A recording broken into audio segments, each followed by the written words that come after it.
और दीपावली के बाद लोग आस्था का महापर्व छठ मनाया जाता है। 4 दिनों का ये पर्व शुद्धता का महान पर्व माना जाता है। पहले दिन नहाय खाए, फिर खरना और डूबते उगते सूर्य को अर्घ्य के साथ ये पर्व संपन्न होता है। अर्घ्य के लिए बांस के बने सूप में फल, ठेकुआ, गन्ना, नारियल और अन्य प्रसाद रखा जाता है। छठ महापर्व अब देश दुनिया हर जगह पर मनाते हुए लोग दिखते हैं। आप रिपोर्ट देखिए।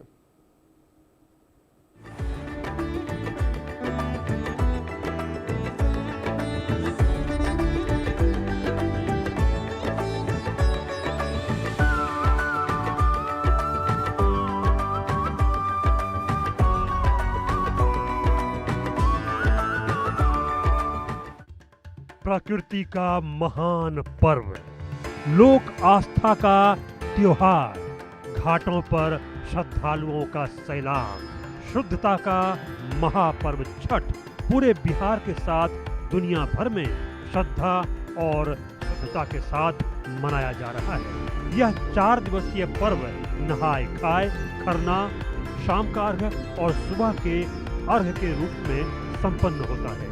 छठ महापर्व में खास बात यह है कि छठी मैया को अर्पित किए जाने वाले फलों, प्रसादों और पूजन सामग्रियों का हर एक हिस्सा गहरी धार्मिक भावना और वैज्ञानिक दृष्टिकोण से जुड़ा हुआ है। इस पर्व में भक्ति के साथ साथ पर्यावरण और प्रकृति के प्रति आभार भी समाहित है। प्रसाद की बात करें तो छठ महापर्व का यह पवित्र हिस्सा माना जाता है।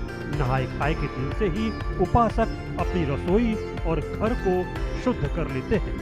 पूजा में उपयोग किए जाने वाले हर पदार्थ को बिना किसी मिलावट, पूर्ण शुद्धता और पवित्रता के साथ तैयार किया जाता है।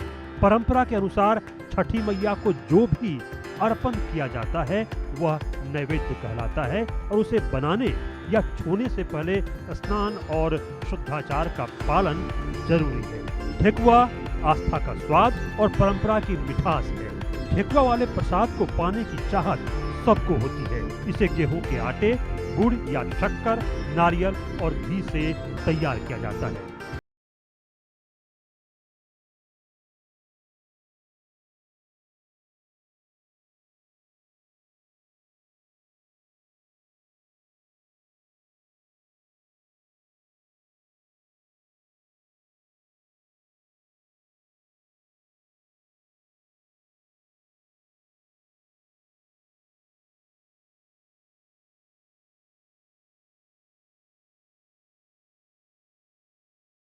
छठ का व्रत रखने वाली महिलाएं जिस समर्पण और निष्ठा से इस पर्व की तैयारी करती हैं, वो अपने आप में बहुत प्रेरणादायक है।